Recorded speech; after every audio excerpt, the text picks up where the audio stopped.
for my work, because it is here, as you may have heard, it is here that 7 radical Muslim organizations filed a lawsuit and a restraining order against me.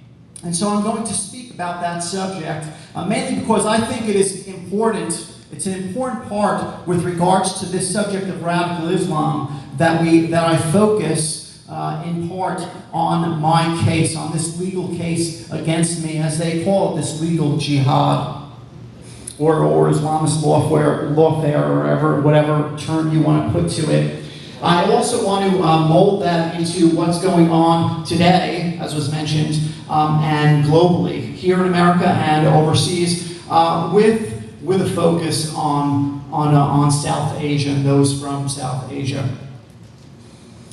I had spoken with a leader from our group, and she had told me that she saw that there was an event going on in Arlington, Texas. This was in September of 2007, and she had known that I had just discovered that this organization, the Islamic Circle of North America, or ICNA, was involved, or I had found that the group was involved or connected to the financing of a terrorist group overseas. And so she thought this would be a great opportunity to go and go to Texas and demonstrate against this organization.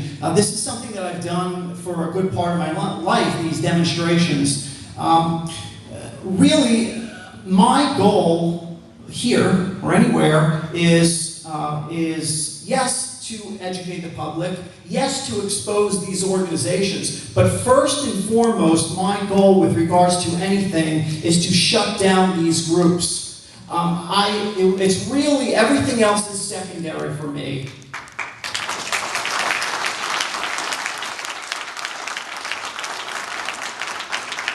It's really, when I'm speaking in front of you, I do so more or less to educate you, and of course I want to educate you on this and show you the information that I found and about these various organizations. But more so, I want you to become mobilized, and I want to help mobilize you to take action. Because as someone mentioned before, if you don't speak out, if you don't speak for yourselves, who is going to speak for you? If you have to rely on the government to do that, then in the end, you're probably going to be disappointed.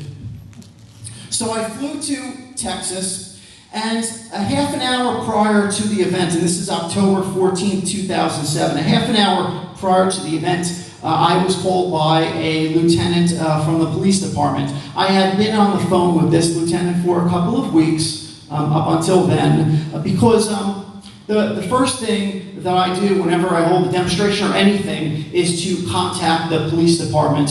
I do that first and foremost for the safety and security of our group, but also for the safety and security of the other side. We certainly don't want anyone coming to fisticuffs. We don't want to see any altercations. We don't want to see a lawsuit, although in this case, that was unavoidable, as it seems.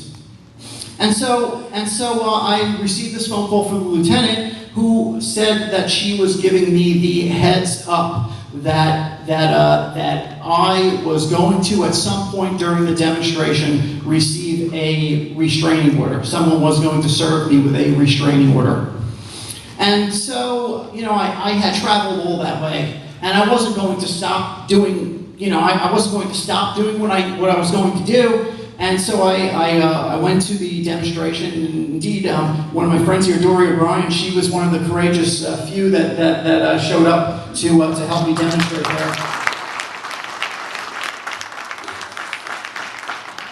We had at the demonstration, we had roughly 10 individuals holding signs. It was entirely peaceful. Nobody said anything inappropriate. Everybody was very quiet and respectful of everyone, of all the participants that were going to the event, what have you. I gave a 9-minute speech, and that was basically it. 20 minutes into the demonstration, a woman came up to me with an officer, and she looked like she was handing me a piece of paper, and I said, "Don't worry, I know about it already, just give it to me." And I took it from her, and she did her job, and she walked away, and I put it in my pocket.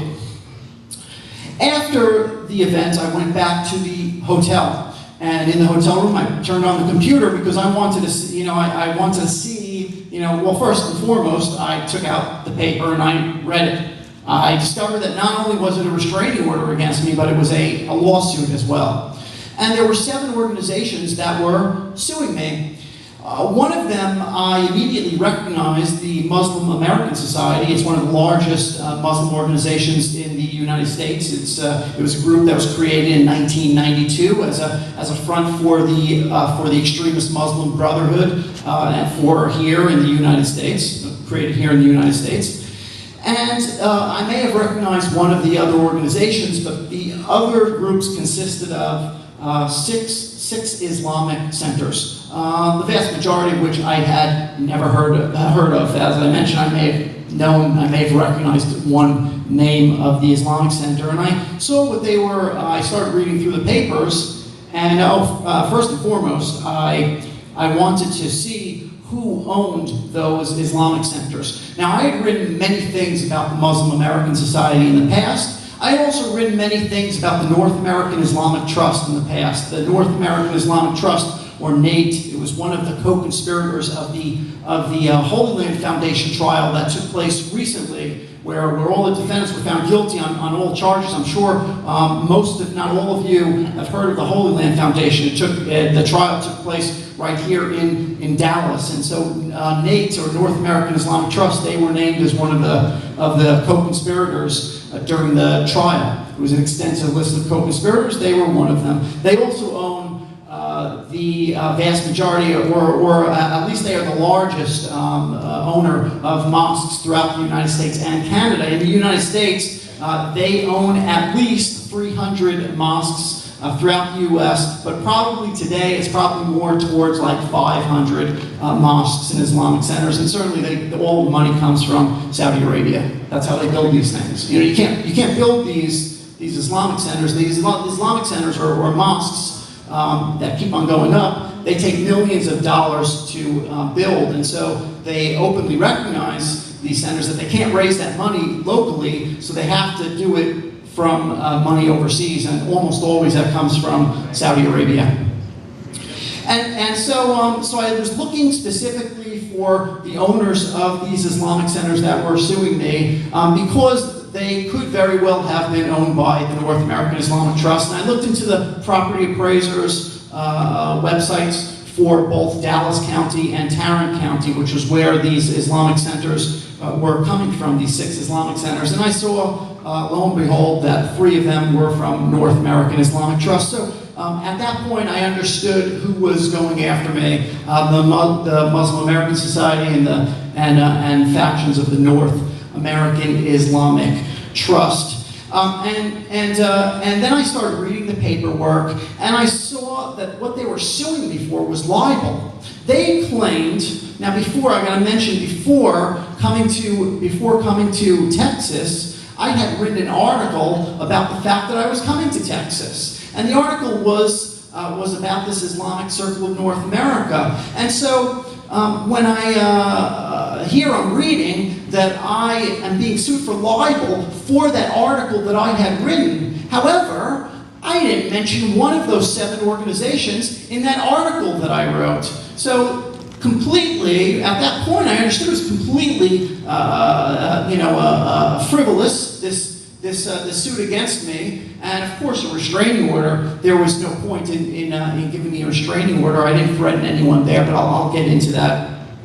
So the first thing was that they were holding a hearing in Dallas. Now, as was mentioned, I was the keynote speaker of this Islamofascism Awareness Week at UCLA. And I received, and it was luckily after I gave the speech, but I received a phone call that night, the night of that speech, from my attorney, because there was going to be a hearing for my case the next day. This was also in October of 2007. And that my attorney said, you have to change your plans, because I was flying from Los Angeles to Florida He said, you have to change your plans. You have to come to Dallas immediately because they want you to testify in court during the hearing. And so I changed the flight.